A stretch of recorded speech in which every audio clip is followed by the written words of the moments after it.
मैं कपड़े खोलकर लेट गई। फिर होटल का मसाजर आकर मेरा मसाज करने लगा।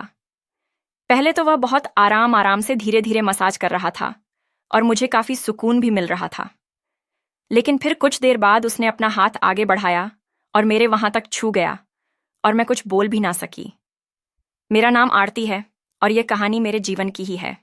तो आइए शुरू करते हैं। आरती ने होटल के कमरे का दरवाजा खोला तो ऐसी कि ठंडी हवा से उसके बाल उड़ने लगे। कमरा साफ था, सजावटी फूलों से भरा और बहुत महंगा दिखता था, लेकिन उसके चेहरे पर कोई उत्साह नहीं था। वह अपनी शादी की 10वीं सालगिरह पर अकेली आई थी, क्योंकि उसका पति इस बार भी बिजनेस ट्रिप पर था। एक दिन खुद के लिए उसने खुद से कहा था।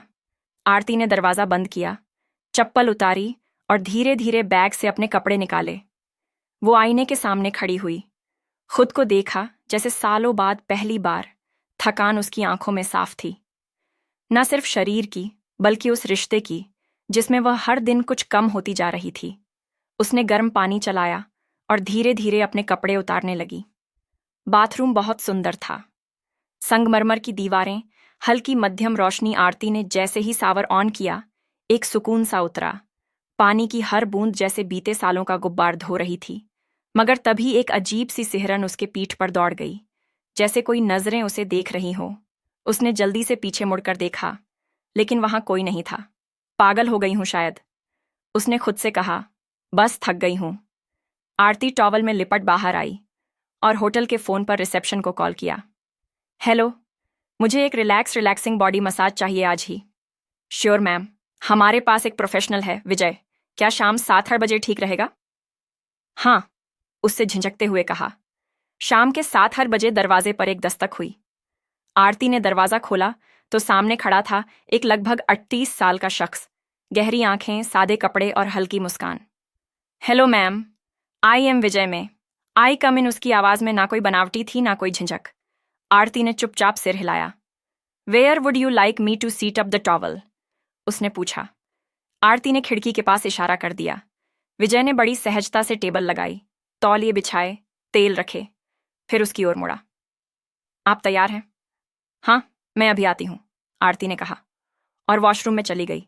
जब वह बाहर बाहर आई तब उसने एक लंबा बाथरव पहन रखा था, लेकिन उसके भीतर डर और झिझक दोनों थे। विजय ने बड़ी सहजता से उसे टेबल पर लेटने को कहा।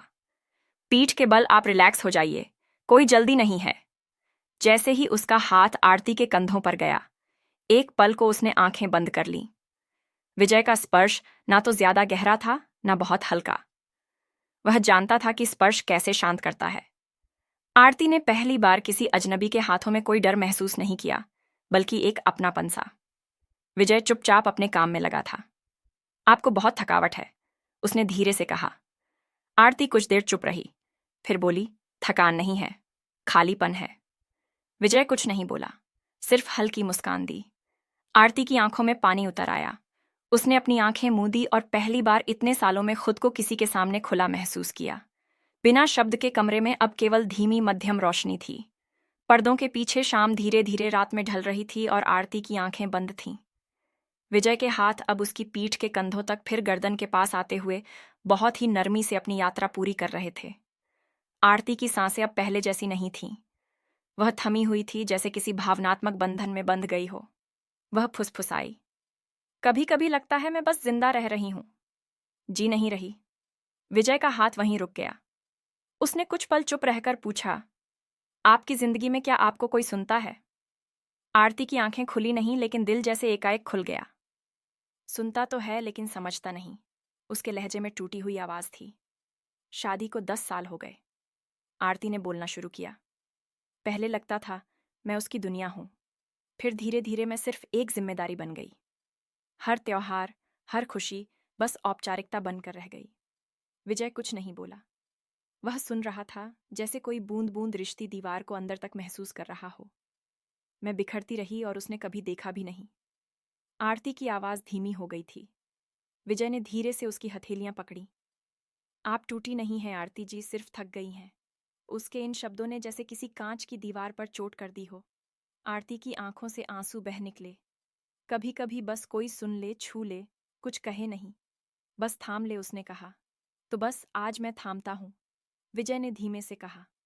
वो पास आया, उसकी पीठ के नीचे तक तौलियां ठीक किया और सिर के नीचे एक छोटा सा तकिया रखा। उसका स्पर्श अब सिर्फ स्पर्श नहीं था, वह अब एक भाषा बन